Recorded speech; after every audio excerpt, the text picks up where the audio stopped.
Welcome to the Waterfowl Den. My name is RD Reynolds, and I want to welcome you to the YouTube Live and the podcast. So, if you streaming this on any of the streaming apps, go check out RD Reynolds Outdoors on YouTube. And if you're watching this on YouTube, go subscribe to RD Reynolds Outdoor on any place that you stream podcasts. Today, our episode is brought to you by Matthew Knight with Satura Investors out of Charlotte. There's the information. The link to his website is scrolling across the banner down at the bottom, and it's also in the description. Today's episode is about helping business owners and working professionals like you who share a passion for the outdoors shooting sports, zeroing them in to their long-term financial goals. So if you need any information or contact or any other questions, contact Matthew. Also, new to the channel, Kicks Industries, most people would know them as Kick Chotes, has partnered up with the channel. I am doing a series right now on Kick's butt chokes. I got a ton of ammunition, shotgun shells that I am testing from 2-inch, 3-inch, 3.5s, different brands of ammunition, different chokes out of different guns. Go check that out. There's other choke related episodes also on the channel. But I appreciate y'all tuning in. And today, let's get started. Welcome to the channel, y'all. Want to start out by saying, if you're watching this and it just weirdly just cuts off, well, we're in the middle of a tropical storm now. I guess it was a hurricane. It could be a depression at the moment, but it's spinning below us in the middle state of South Carolina and the bottom of the top part of Georgia. So I want to start off saying, if any first responders, power companies, anybody like that that's having to work, my prayers are with you. Y'all stay safe, and for the people that have damage to their homes, we're thinking about you, and anything we can do in South Carolina, we will be glad to help you out. But today, I have with me Jason. He is with the North Catawba DU. I'm also a member of Ducks Unlimited, and we're going to talk about that. But there's an event coming up, and I have Jason on. We're going to talk about that event, and then we're going to talk about a little bit about DU. So, Jason, the mic's yours. So, who is Jason? Hey, well, first of all, thanks, RD, for having me on. Appreciate the opportunity to kind of tell who we are and everything. So, I really appreciate that. But so I'm Jason. I live in Rock Hill. I've been here about 15 years or so. Just kind of a regular guy. Love to hunt, love to fish, run a guide service, and got approached by a buddy of mine who was in the hunt club, and I guess he was approached by someone in DU, and he wanted to kick off a chapter, and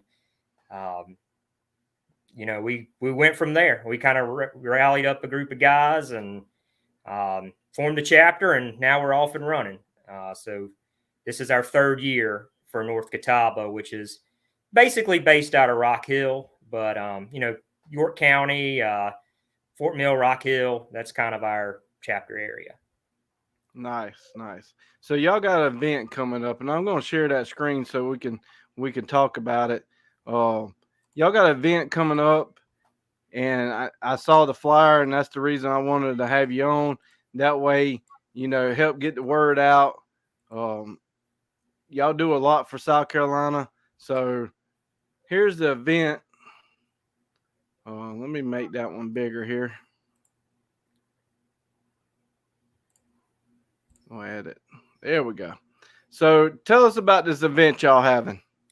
Yeah, so our chapter has two events, a kind of a big one and a small one. So we've got our small one coming up on September the 7th. That's going to be at Hoppin in Rock Hill, which is a new brewery that's just opened up recently. Really cool venue. And like I said, this is the smaller one. So we sell tickets. There's going to be 80 tickets sold. So that's the max tickets sold. They're $100 a piece. And we'll have chicken wings. First couple drinks are included in that ticket. But it's called a gun bash. And the reason being that ticket automatically enters you into the gun drawings. We'll be raffling off 8 guns that night. So guaranteed 1 in 10 odds of walking away with a shotgun, pistol, rifle. We've got a good mix of guns in there. And it's a quick 2-hour event, 2 hours of fun fellowship and winning some guns. And we're about halfway there on the tickets. So there's still about 40 tickets available. So, anybody listening that's interested, it'd be great to see you out there. And we want you present to win, but you don't have to be present to win. So that's about a week and a day out. So that's 1 week out, and that's going to be at 6 p.m. That's right. Yep, 6 to 8. That sounds good. What else? What y'all planning, like, event wise? Just is it kind of like a hangout, kind of meet and greet kind of deal, or? Yeah, it really is. That's kind of a good way of putting it, a meet and greet. This is, this isn't the big banquet, real casual. It's 2 hours. It's a great opportunity besides just coming out and, winning a gun. If you have any interest in DU, you want to meet the guys on the committee, maybe you have an interest of getting involved. We welcome anybody who wants to come help us out. And we have a lot of fun putting on these events, and it's a great group of guys. Of course, all of us are duck hunters. So it's a good way to come out and kind of see our chapter, see what DU's about, without buying a table or going all out for a big banquet. I got you. So y'all have a Facebook page, and here's the Facebook page. So if anybody's looking to join that part of DU or Ducks Unlimited, so some people just call it DU. Here's their webpage. There's more information about the event that they're having, not this Thursday, but next Thursday, the 7th, and a bunch of other stuff, past events on their shows. So, how did you get started in DU? I know you say you kind of got thrown into the fire or baptized into it. Yeah, probably like most people, they had a buddy, who was in it. And I'm in a hunt club, and one of the guys in the hunt club approached me and, like I said, we're starting up a new chapter and we could use some help. And, would you be interested? So I went to a committee meeting, and we had a lot of fun. Committee meetings are, about 60% work and about 40% hanging out and, just chewing the fat with the guys and ladies. We've got some ladies on the committee. And, but yeah, that's how I got involved. Kind of sat in and got interested in it, and kind of went from there.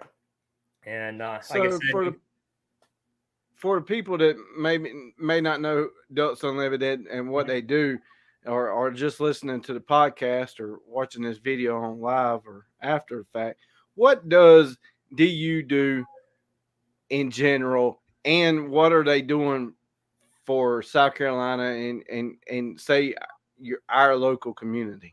Yeah, that's I'm glad you asked that. So DU as an organization, their sole purpose is conserving and restoring wetland habitat for waterfowl and all other species. I mean, it's primarily driven by waterfowl, but restoring wetlands, it's helping everything, all sorts of birds and animal life, water quality. But that's what DU is about: protecting, conserving, restoring wetlands in North America.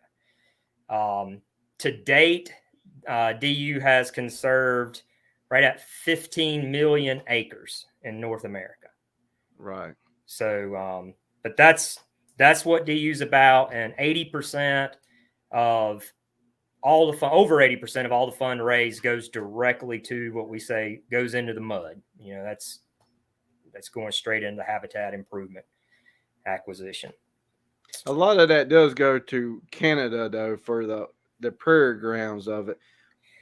But that's where the hatch, that's where most of the babies are made. So I can understand the percentage going there. Yeah. So Well, and actually, so it's about 6.5 million acres that's been conserved in Canada. In the U.S., it's actually right at 6.97 million acres. So it's about half and half on Canada and Mexico. I was facing to say, I thought they did some in Mexico also. Yeah, just under 2 million acres to date in Mexico. Okay. Of course, DU started in, I think it was 1937, 1939, something like that. Dust Bowl era, when waterfowl populations really plummeted. That's kind of what got the organization started. And it spread out from there. So the early years, DU really was focused in that prairie pothole region. That was kind of where they were based out of. But they've really spread out, and a lot of people don't know how much DU does in South Carolina. When I first joined, I was honestly shocked at the numbers that's going into South Carolina. And South Carolina just had their big big state shindig kind of meeting. What was that, last week in Charleston? Yeah, it was about a month ago. Okay. In Charleston. That was the state convention. So that's when all the chapters kind of come together, and we have a lot of fun. And in typical DU fashion, there's a big auction and a lot of fellowship. But we hear the numbers for the year. Some awards are given out to the chapters and stuff. And the big two numbers, I don't want to turn this into a story on numbers, but the two big numbers for South Carolina this year, that's all the chapters together raised like $2.1 million. And the amount of money, and that was for this past year, fiscal year 23. And the amount of money that DU invested in the state was right at $11.3 million.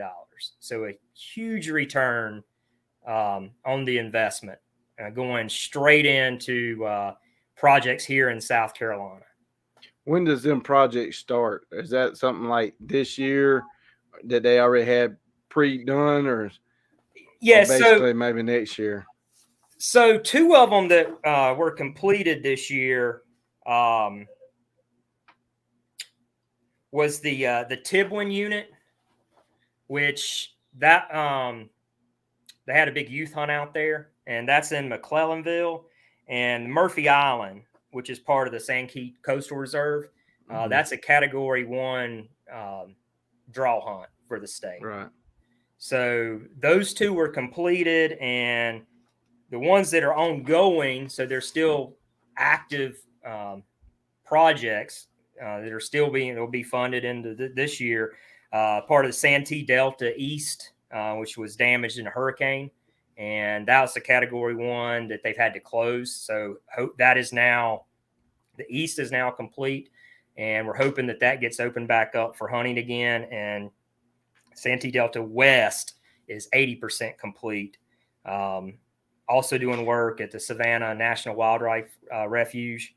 The Santee Delta, I've only been hunting ducks for the past 4 years, but you talk about some of these people back in the days, the lead days and like 80s, man, they always talk about that stories of the Santee Deltas. Like I never got to hunt it, so I don't know what it is, but you always hear the stories of the mallards and the Santee Delta, and it's going to be, I hope they can return some of that. Yeah, they're working hard to, a lot of those old rice plantations and everything. basically, storms just wreak havoc on those. The mounds get torn down, and quite honestly, most of the state doesn't have the money to fix and maintain these things. And that's where DU comes in. A fun fact, all the Category 1 draw hunts in the state currently, which I think there's 10 or 12 of them, every one of those have been funded by Ducks Unlimited. And if you're not if it's duck hunter, if you're not taking advantage of those draw hunts, some of those hunts are phenomenal. I mean, some of those hunts are like paid for. Them draws should be coming, I think, probably next month when you can start registering for them draws. Yep. I don't know the date, and I don't have the catalog in front of me, but I'm thinking it was it might be the end of this month. It's somewhere in between there. It's soon that you have to pick them dates for them draws. And if talking about draws, if you don't know what the draws are, you basically go in there, and I don't remember the price either, but we're gonna say $25. It wasn't very expensive. You pay $25, and you pick places that you would be able to hunt on certain days, and basically you go in there with a lottery. And is my understanding, all you basically got to do is show up with a gun and shells, and South Carolina DNR basically has the decoys and everything for you. Yeah, I know each one's run a little bit different, but yeah, that's basically right. I mean, you can do up to 4 guys on an application, and it usually takes a couple years to get drawn, but it's very doable. It's nothing like trying to draw a tag out west or something for an elk, or it's nothing like that. I mean, within a few years you'll get drawn. And yeah, like you said, some of the hunts, I mean, they take you out, they put you in the blind. I mean, it's like going with a guide or a paid for hunt. And some of the hunting is phenomenal.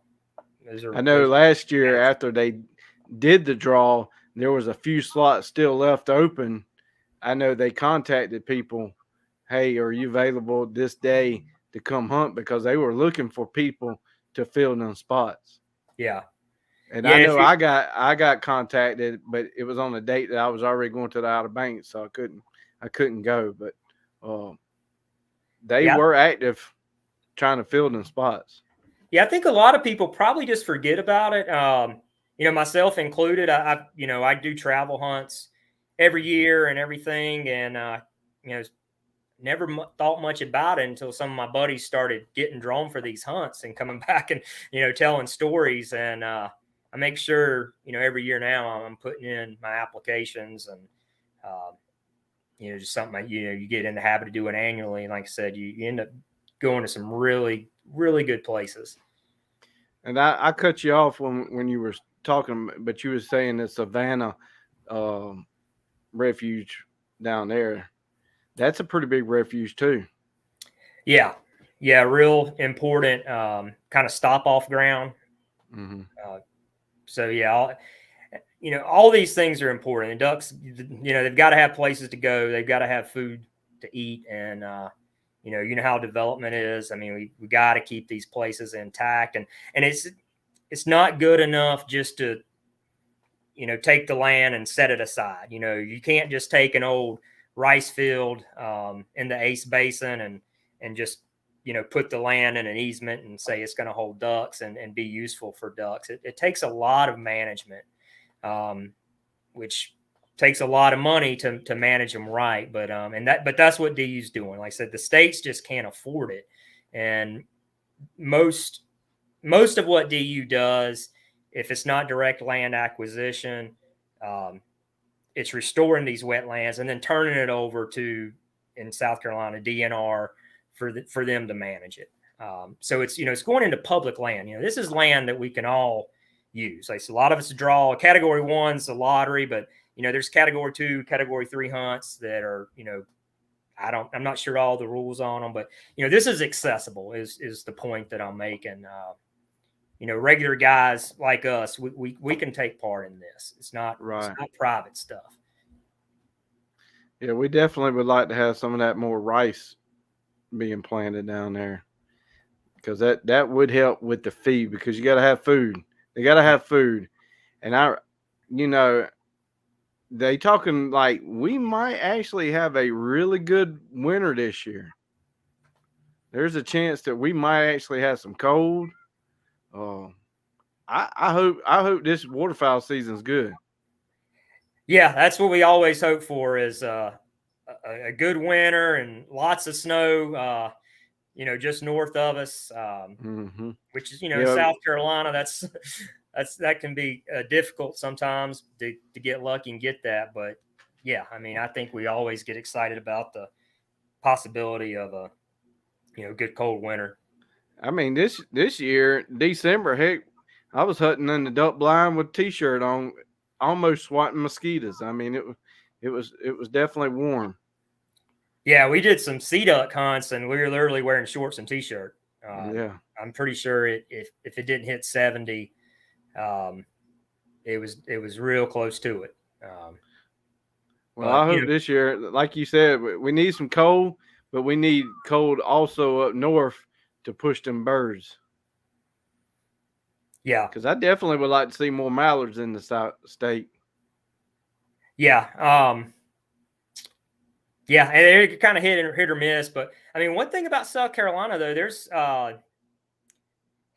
it's not Arkansas, obviously, Correct. but we've got a lot of species. I mean, a lot of these birds behind me, just about every bird I've shot's been in the state of South Carolina. I've done some hunting out in Louisiana, but do a lot of South Carolina hunting, and they're out there.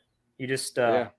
you got to put in the time in South Carolina. That's right. Got to put in the sweat equity to get Mhm. out there onto them. But yeah, I'm ready for it. I'm ready for this coming weekend, which is early goose. I think probably starts Friday. I think, or let's Yeah, see, when's the first? Yeah, I think it's Friday. So we're able to go shoot some geese, and then at 12 o'clock do dove hunting.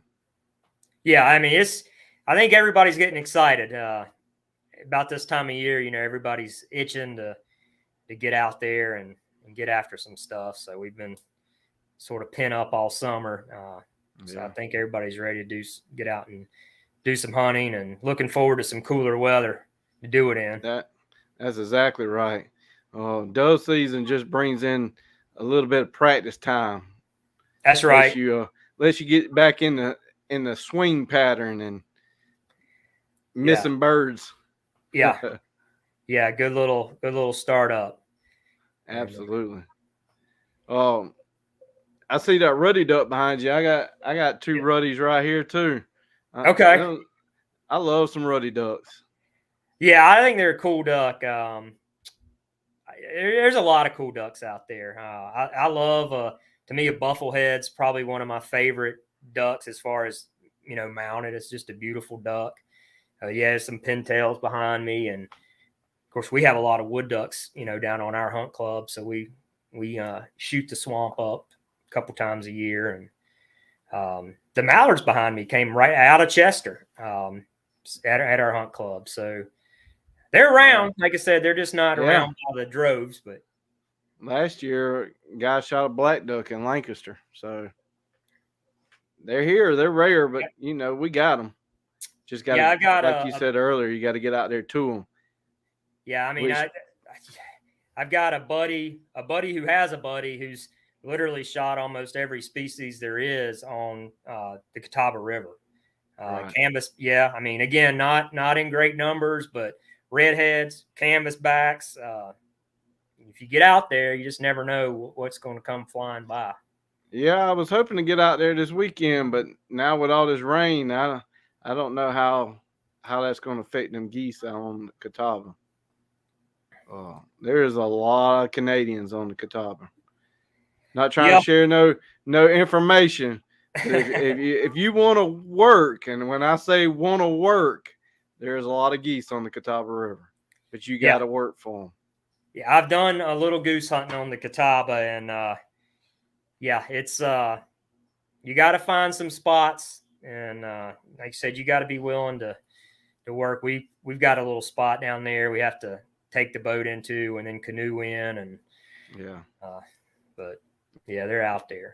That's what I was talking about, kayaking in, Yeah. and that water, it'll make you very appreciative real quick. It dumped me out last year, and I got a video on that, and it's kind of crazy all at one time, but it flipped me, and my gun went in the water, which I had it tethered. So it, I'm trying to get the kayak back over. I'm picking my gun up, and there goes the goose just floating by the camera.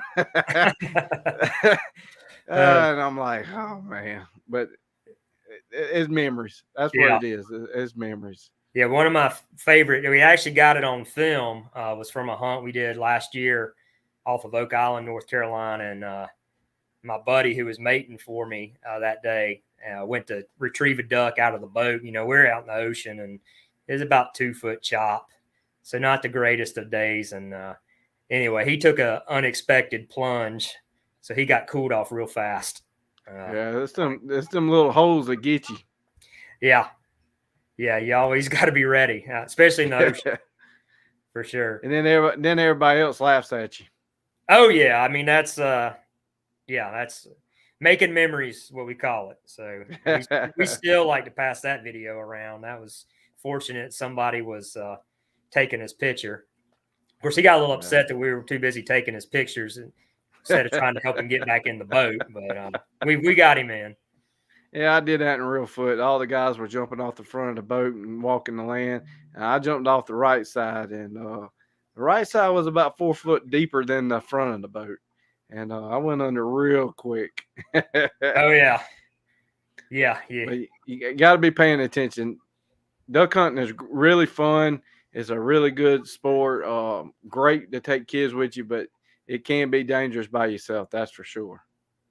Yeah, we have a lot of fun, but I mean, yeah, you definitely have to know what you're doing or be with somebody who knows what they're doing. And like, you always got to respect Mother Nature. She can turn a good day into a bad one quick on you. I don't think you mentioned, or I asked you earlier, what part of the North Catawba DU are you currently position wise? Oh, so I'm the co-chair of sponsorship. So basically, you're raising money. Yeah, so it's me and another fella, Michael Wynn. He's a local realtor. We kind of delegate out certain tasks, and he's the realtor and I'm the sales guy. So we got pushed to sponsorship, and really our primary task is getting sponsors for our big banquet, which we haven't talked about that. That'll be in the spring. No. And I had that I had that pulled up on the Facebook side of it. So you how many other positions are there in the would you like is there a president? Yeah, there's basically a chapter chair and co-chair. That's Walt Whitman and Chris Ford. Do they get voted on and stay there, or do y'all get moved around? It's not that formal. We don't, Walt was kind of there from day one, and Chris was too. So they've kind of just split up responsibilities amongst themselves, and we really just came up with the idea of having a sponsorship chair and co-chair, just to kind of delegate that. It's putting on a big event like the spring banquet. It's there's a lot of moving parts to it, so we kind of split up those responsibilities. And there's several people that are committee members that they're going out, and people that they know, they're hitting them up to buy a table and get that business's name out there too. And then you've got financial positions and things like that. But on the local level, it's really just we'll take anybody who wants to be involved, and we'll definitely find you something to do. There's always as much or as little as you want. Sounds like a plan. And the sign up on DU, like I said, I've been hunting 4 years, and I literally just become a member like I don't know, 2 months ago. I've never been a member, didn't know what it was. So I'm also learning about the whole Ducks Unlimited and what they do and where your money goes. So is all this is a good thing. I mean, there's a lot of people that support DU that never go duck hunting, and it's That's almost true. like the duck stamp that is required for us duck hunters to have.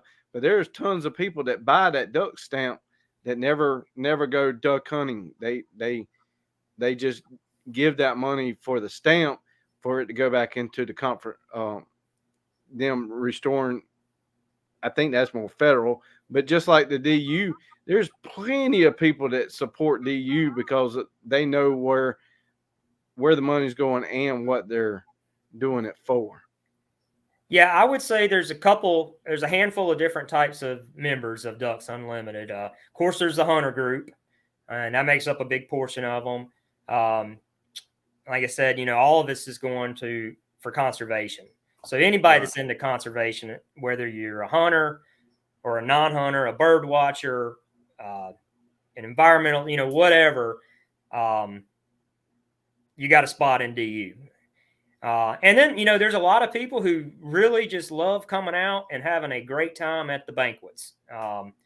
They're a blast. You've got all sorts of raffles and drawings, live auctions, silent auctions. They have great food and usually an open bar. Well, always an open bar. They're a And lot of fun. they usually have a lot of artwork there too. Yeah. There's a lot of people that collect DU artwork. Yeah, a lot of artwork, a lot of decoys, a lot of it, exclusive decoys, which that's a whole other. There's folks that just collect decoys. Right. Yeah, and the artwork's big, so it's not all, it's not all guns. It's not all hunting related. I know at our banquet we've always have a big ladies table because there's every year there's more and more ladies that are attending. So we'll have a table where we're auctioning off, high-end purses, coach purses, and a lot of these guys, guys are bringing their wives and girlfriends, and it's just Well, a fun. the guys are probably bidding on the pocketbook so that the wife don't know that they bought 2 or 3 shotguns. Well, it helps, and the other big thing are the trips. Right. They always auction. We're always auctioning off trips.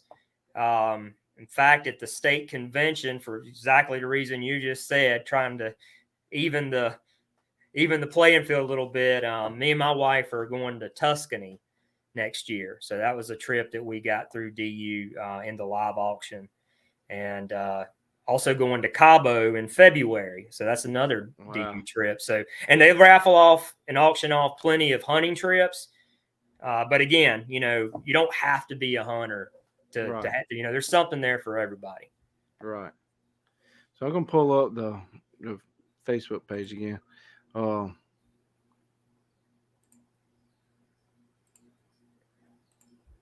So I'm assuming this is the event for March. This was last year's because I'm sure y'all might have the date, but y'all might not release that yet. Well, yeah, that this was date's last not year's. released yet. If you want to talk about last year's, is this the picture from the event? Right. Yeah, it was out at the Beatty Barn. So a lot of folks in Rock Hill will know that location. But yeah, that was a picture of the event last year. Where'd you say it was at again? Is that the Beatty Barn? Is that part of this off of the Springs? No, that's the Dairy Barn, and we're actually looking. That might have been what I was thinking. That's a potential spot for this year because we're the Beatty Barn, great location, but we're kind of bursting at the seams last year. So we're trying to get all those details worked out, but that's your typical setup. For the spring banquet, there's individual ticket sales, but most of it's table sponsors. So a sponsor will purchase a table for 8. And like I said, the highlight of that night, besides the food and fellowship, is is usually the live auction. They're super Right. entertaining. And they're a lot of fun. Everybody has a great time at those events. So that's the one that y'all do in the spring, and you're going to do another one in the spring too. Right. So keep your eye open for that on their Facebook page. But if you're just joining us midway, we were talking about the one that's going to be happening next week, next Thursday, and this one's going to be in Rock Hill. And this is y'all have you said two a year? Yeah. So right now, 2 events: the big event, which is the banquet, and then the smaller event, which is coming up. We kind of refer to that as the gun bash. It's just Right. give away a bunch of guns, and it's a much smaller setting. So I would say this event is perfect for someone maybe who is getting their feet wet in Ducks Unlimited or wants to come out and kind of see what it's about, or someone who maybe has an interest in getting directly involved, joining our chapter, becoming a committee member, because fewer people, smaller setting, you kind of get to meet everybody, and there's more time for, just meeting folks. So do y'all usually meet like monthly, bi-monthly? I mean, is there other meeting stuff that going on throughout the year? Yeah, so for the committee members, and in a nutshell, the committee is responsible for putting on these 2 events. So we don't meet every month. As we get closer to our events, we'll start meeting more. So in the months leading up to the banquet, we're probably meeting in some cases once or twice a month.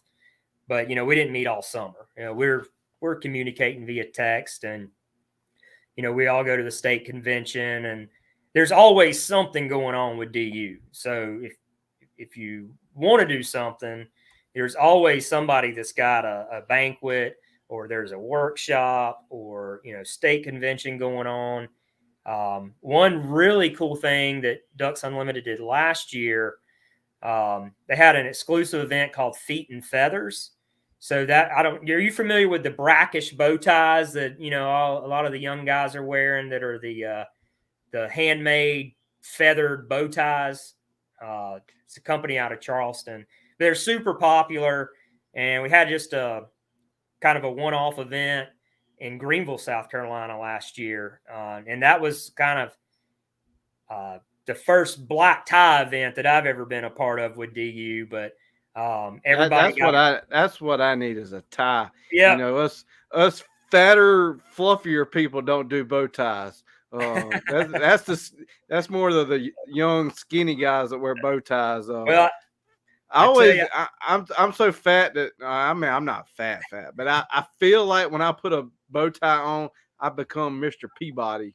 I mean, it's just like I'm 6'2" and about 240, and I feel like when I put a bow tie on, it's like I feel like it's my son's.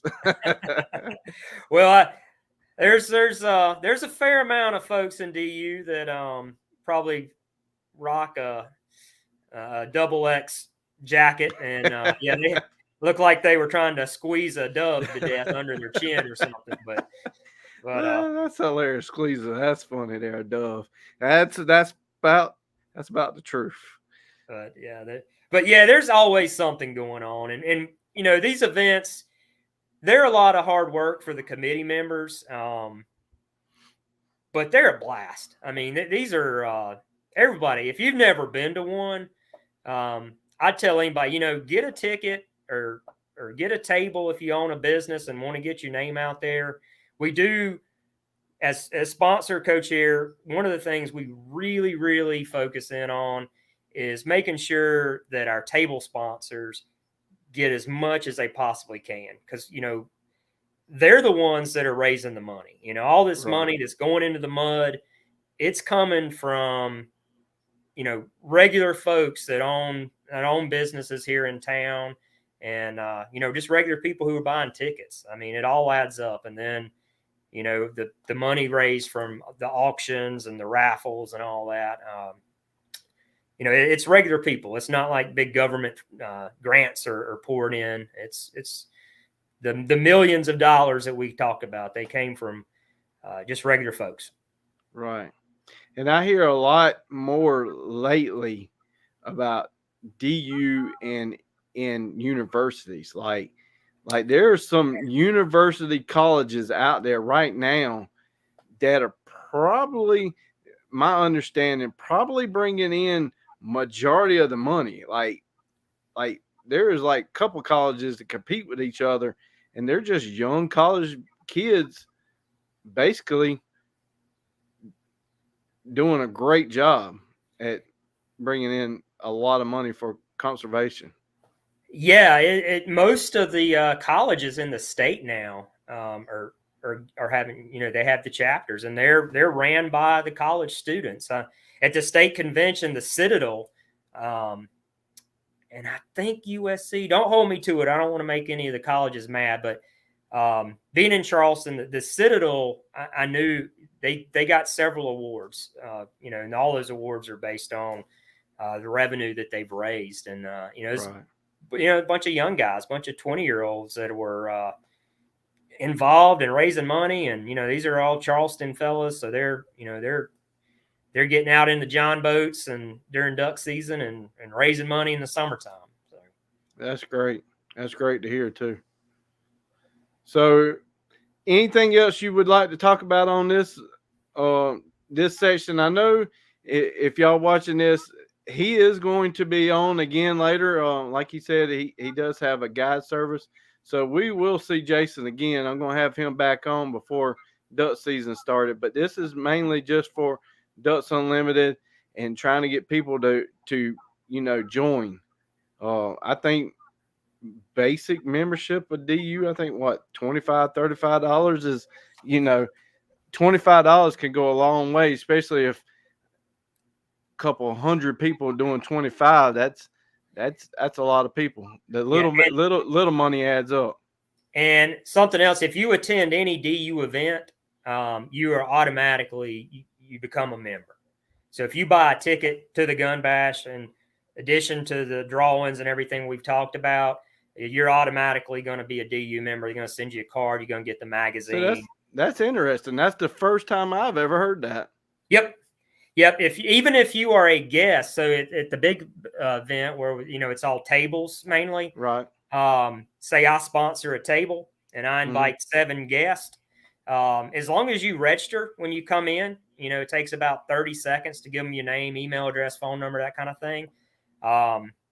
The reason they're taking that, they're enrolling you, and you'll start getting your Right. DU magazines. You'll get your card in the mail, the stickers for your truck, the whole deal. I got my new magazine in the mail today. Yep.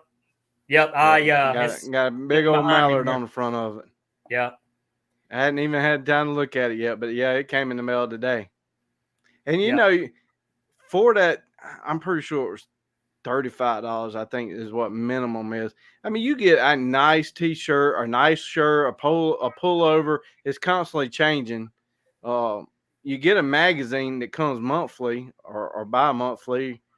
Uh, that's a lot of that's a lot that you get out of a little bit of money.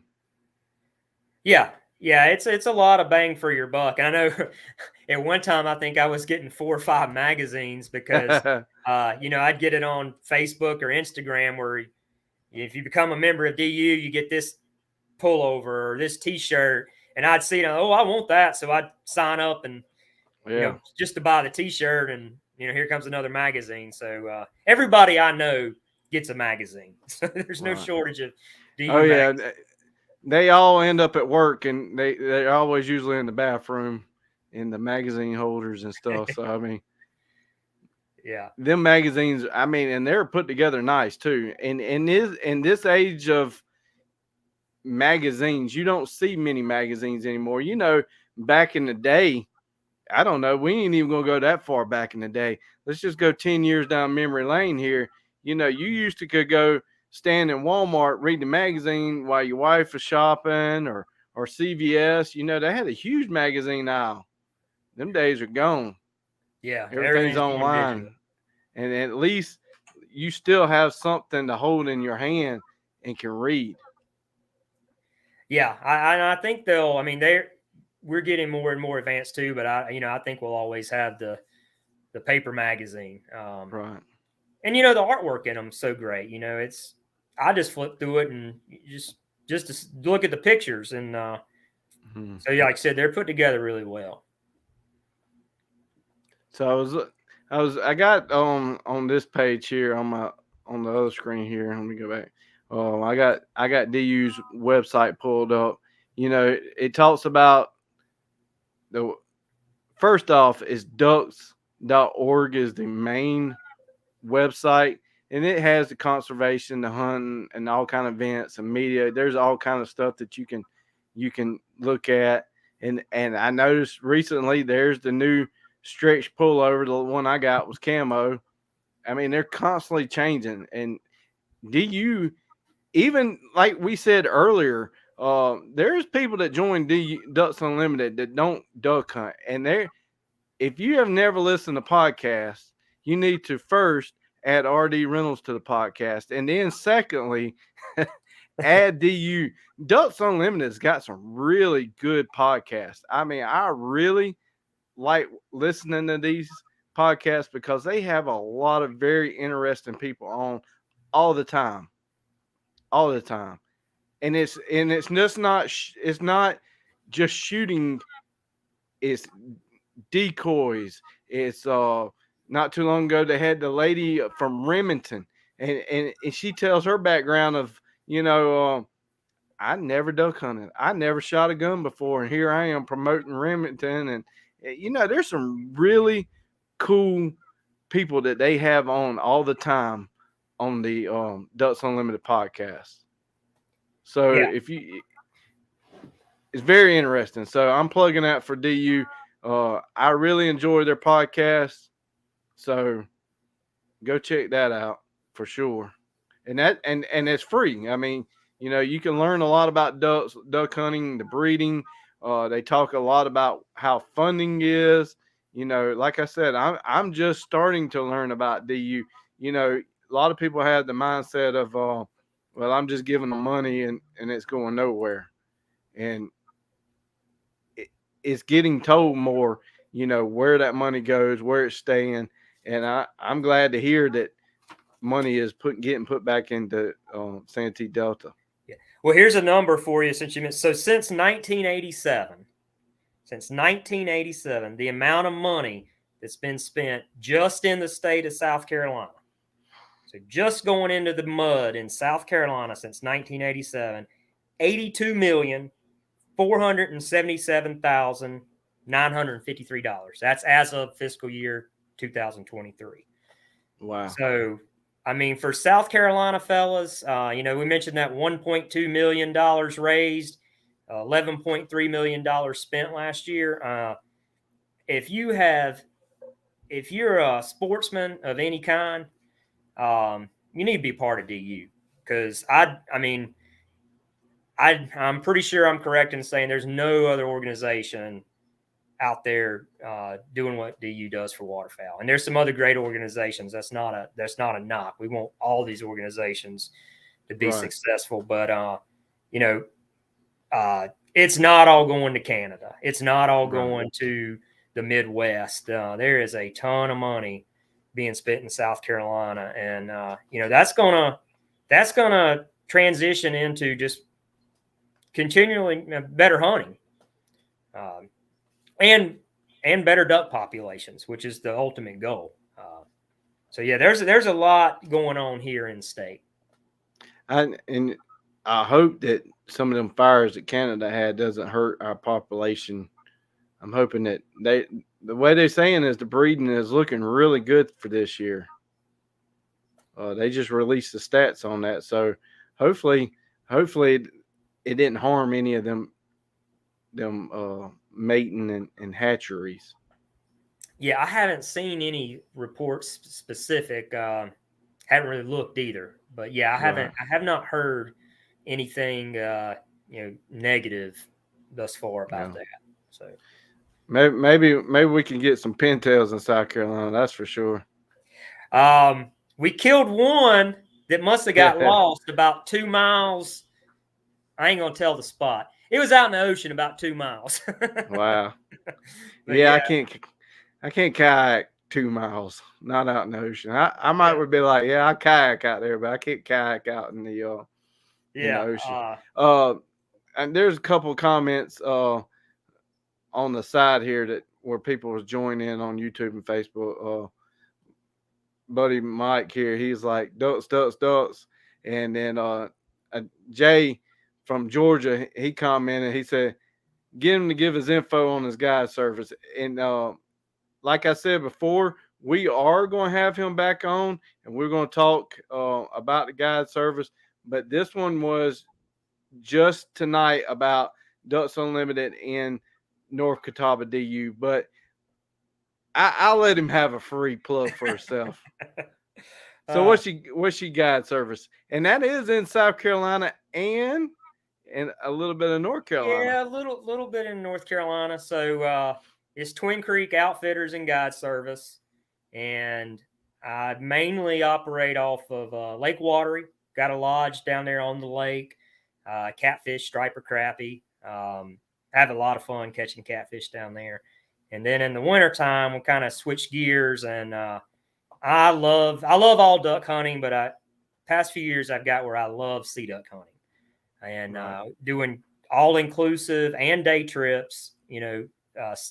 Sea duck hunting down on the coast, South Carolina and North Carolina coast. Got a lodge in North Carolina at Oak Island, so we do our all inclusives out of North Carolina and do day trips out of Charleston. Jay came back and said, "My bad." Yeah, I was just picking Jay. I appreciate it. I don't want to take away from a different video and podcast. Yeah. So while we got you on here, what's your favorite bird? Bird to hunt. I tell you, my favorite bird to hunt probably is canvasbacks. So I've had some. That's in the diver family. So you do. Yep. I love divers also. They are just something else to watch. Yeah, I've had some really good canvasback hunts in Lake Catawba, Louisiana. Had some really good canvasback hunts up in Chesapeake Bay, on Susquehanna Flats. I don't know. That's probably my favorite bird, but I like any bird that's flying. I love to see them flying. I love to see them decoy in.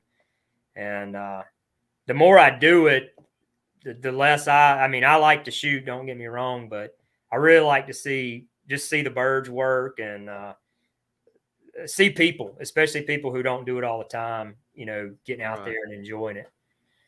And in South Carolina, we have, like I said earlier, goose season starts tomorrow. I'm pretty sure it runs the whole month of September. I'm pretty sure that. I got it on the calendar here while I'm talking. Yes, dove, early goose pretty much runs the whole season. But starting the 15th through the 30th, we got early teal. So we do have teal in South Carolina, but you got like we said earlier, you got to put in the work to find the teal, because if you find them today, they might not be there tomorrow. And they are some fast birds. Yeah.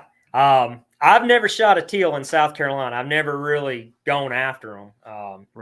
But we shot some green wing and blue wing down in Louisiana, and they're like little fighter jets.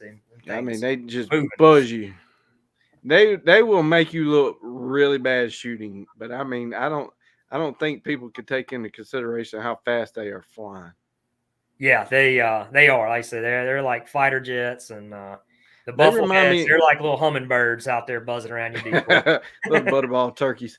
I would say a teal is kind of like a bat. If you ever watch a bat can be flying and then going, and then just turn. They are just, you don't know which way. A mallard, you see a mallard coming in, he can't move like that. When he's going to go to the right, you're going to see him starting to pull to the right. A teal, but that joker could be straight, left, right, back, up, and you're like, I didn't even get my gun off safety. Oh yeah, and it's crazy to see, because a lot, it seems like, at least in Louisiana, they're always in like little 6 or 8 packs. Mm-hmm. And the whole flock will just like you said. I don't, somebody will shine the face and it's just like the whole flock just turns on a dime and they're gone. Yeah. People all talking about they get them the decoy. I'm like, I ain't never seen them decoy, and them jokers, they might circle 2 times if you're lucky. Yeah, now that you mention it, I don't think I've ever had any that decoyed in. They just kind of buzz over the decoys. Yeah, that too. Podcast I was listening to this week, it was a different podcast, and he was talking about, I love to see them decoy and landing in, and I'm like, I ain't never seen no decoy, teal decoy. Them jokers are flying. Unless they were something else, sometimes you'll see them with a wood duck, or they might come in with some other birds and start decoying. But when they're by themselves or in their little packs, I mean, they're flying. Yeah, and they're really not flying any faster than the other birds. I think they're just that smaller. I don't know. I'd love to throw a radar gun on them sometime, and I'd be curious to see how fast. You throw a radar gun on a teal and you'll be behind it just like shooting. I mean, it's just like, they are fast. They are something else. And they have a little whistle too to them that, when you hear them and they're behind you, you can tell that that's teal. I mean, they are something else. Mm-hmm. So, all right. Well, I had you on almost for an hour. I'm going to put this back on the screen here just for a second. Just plug it one more time. So, North Catawba, Ducks Unlimited. We got Jason with us here. So, they have a Facebook page. Go follow them on Facebook.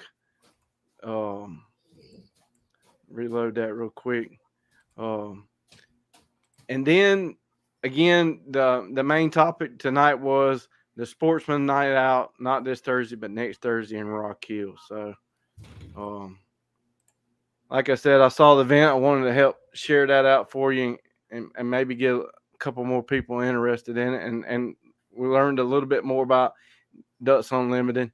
So, anything else you want to say before we get off? We really just 2 things. One, I just want to thank you again for using your platform to spread the word. That's what it's all about with us is spreading the word and getting people interested. So really appreciate that.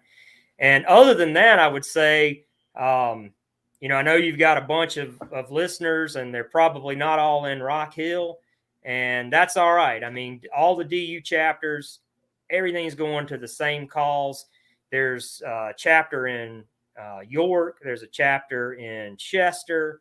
There's a chapter in Lancaster. There's 46 chapters in the state, and every state's got DU chapters too. So, and on ducks.org, the main Ducks Unlimited website, you can search for chapters. Also, you can search for any chapter around you.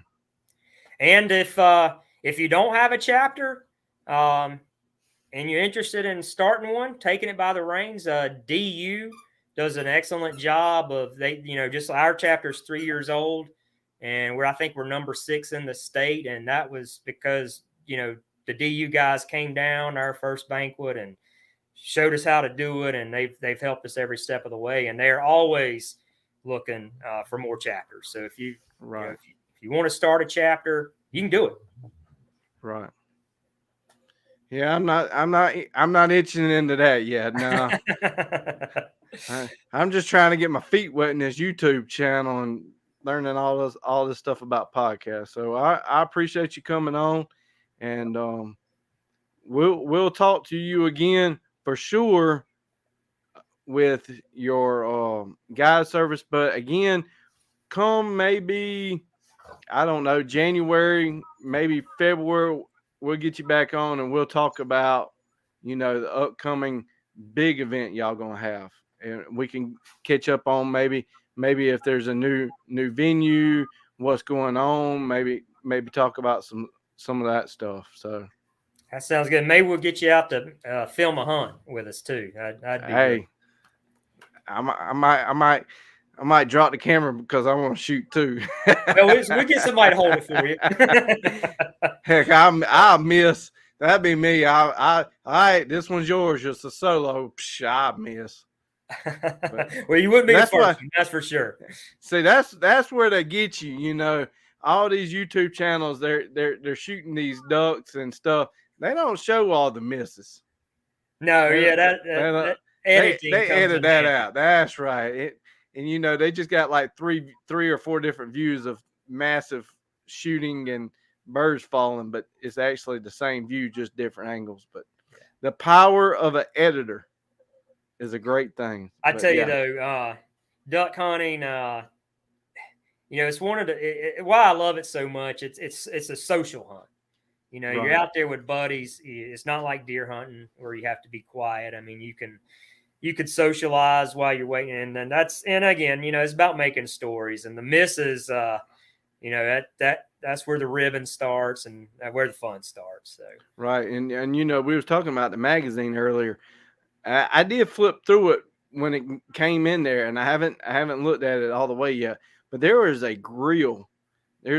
I mean, that thing didn't look like it was about this big. It almost looked like a turtle box kind of, you know, that speaker brand turtle box. It looked like that, but it was a stove grill cooker. And I put it down and I said, man, I got to come back and check on this later because, like you said, duck hunting is fellowship. You get to talk, a lot of good eating. You know, I don't know if my friend Mike's in here still. When we go kayaking, I'm about halfway in the kayak and I'm like, man, I sure am hungry, Mike.